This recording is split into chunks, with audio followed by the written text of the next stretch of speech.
ఆడవాళ్ళల్లో కీళ్ళ నొప్పులు ఆర్థరైటిస్ అంటే ఏంటి? యూజువల్గా మనం స్పెసిఫిక్గా ఎన్నో రకాలుగా కీళ్ళవాతం చూస్తాం. అది ఆర్థరైటిస్ అంటే ఆర్థ్రో అంటే కీళ్ళు, ఐటిస్ అంటే ఇన్ఫ్లమేషన్, అంటే కీళ్ళల్లో జాయింట్స్ ఇన్ఫ్లమేషన్ అంటాం. ఇన్ఫ్లమేషన్ అంటే అదొక రకమైన కణాల ఉత్పోదనం, అంటే కణాలలో ఒకలాంటి రియాక్షన్ వలన దానిలో వాపు, నొప్పి, ఉబ్బడం, కణాలు ఉబ్బి ఎర్రబడడం లాంటి లక్షణాలు మనం పైన చూస్తూ ఉంటాం. సో ఇలాంటి ఆర్థరైటిస్ని మనం రెగ్యులర్గా చిన్నప్పటి నుంచి జూనైల్ రుమటాయిడ్ ఆర్థరైటిస్ కావచ్చు, రుమటాయిడ్ ఆర్థరైటిస్ కావచ్చు, నాన్ స్పెసిఫిక్ రుమటాయిడ్ ఆర్థరైటిస్ కావచ్చు చిన్నపిల్లల్లో, అట్లాగే దెబ్బలు తాగటం వలన ట్రొమాటిక్ సెప్టిక్ ఆర్థరైటిస్ కావచ్చు, దానికి తోడు బ్యాక్టీరియల్ ఇన్ఫెక్షన్ ఆర్థరైటిస్ రావచ్చు, అంతేకాకుండా ట్యూబర్క్లోసిస్ ఆర్థరైటిస్ లాంటివి చిన్నపిల్లల్లో చూస్తాం.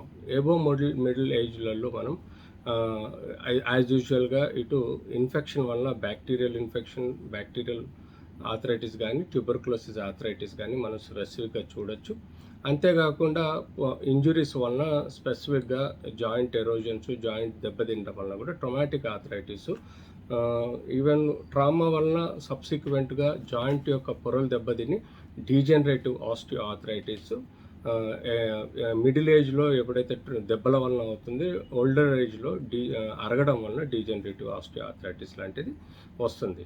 అంతేకాకుండా ఈ యొక్క ఇమ్యునలాజికల్ డిజార్డర్ వలన మనకు ఈ యొక్క arthritis problem, rheumatoid arthritis problem అనేది మనం కామన్గా చూస్తాం. దానికి తోడు మనం కొన్ని రోగాలు అంటే సోరియాటిక్ ఆర్థరైటిస్ స్పెసిఫిక్గా, గౌటీ ఆర్థరైటిస్, అంతే నాన్ స్పెసిఫిక్ రుమటాయిడ్ ఆర్థరైటిస్ లాంటివి ఎన్నో వ్యాధులు మనం చూస్తూ ఉంటాం. సో ఇలాంటి రకరకాల వ్యాధులతో పాటు ఆడవాళ్ళల్లో ఒబేసిటీ ఉండడం, లేకపోతే పోస్ట్ మినోపాజల్ అంటే 45 ఏళ్ళ పైబడిన వాళ్ళల్లో హార్మోనల్ ఇంబ్యాలెన్స్ వలన కానీ, లేకపోతే ఆస్టోపోరోసిస్ అంటే విటమిన్ డి, కాల్షియం, మినరల్స్ తక్కువ ఉండటం వల్ల కానీ బాడీలో ఎముకలు మెత్తబడటం, తద్వారా కూడా డీజనరేటివ్ ఆస్టియో ఆర్థరైటిస్ రావడం చూస్తుంటాం. దీనికి తోడు ఈ ఆర్థరైటిస్లో మనం ఎప్పుడైతే ఆస్టోపోరోసిస్ ఉంటుందో సబ్సిక్వెంట్గా కొన్ని పార్ట్స్ వెన్నుపూస, తొంటిళ్ళల్లో ఫ్రాక్చర్స్ కూడా వచ్చే ఆస్కారం ఉంటుంది.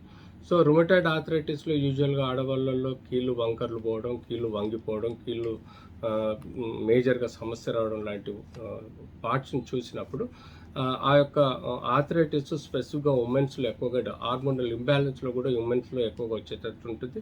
అంతేకాకుండా వాళ్ళలో గౌటీ ఆర్థరైటిస్ అనేది పాదంలో, బొట్టం వేళ్ళు, జాయింట్లలో ఇనీషియల్గా యూరిక్ యాసిడ్ క్రిస్టల్స్ చేరటం వలన నొప్పి, వాపు, ఎర్రబడడం లాంటివి వస్తాయి. వాటిని మనం గౌటీ ఆర్థరైటిస్ అంటాం.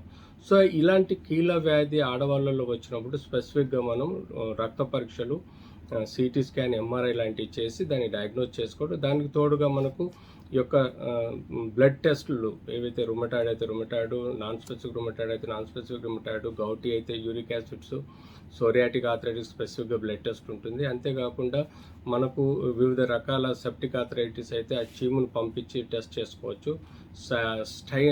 స్టేజ్ ఆఫ్ సైనోవైటిస్ అంటే కాలు జాయింట్ లోపల నీరు పెరిగిపోయి ఇన్ఫ్లమేషన్ చేయడం, ఆ యొక్క సైనోవైటిస్ స్టేజ్ను కూడా స్పెసిఫిక్ కారణం తెలుసుకొని దానికి స్పెసిఫిక్గా యాంటీబయాటిక్ థెరపీ ఇవ్వడమా, లేకపోతే ఇంకేదైనా దానికి ఆల్టర్నేట్ థెరపీ ఇవ్వడం వల్ల రికవరీ ఆస్కారం కూడా ఉంటుంది.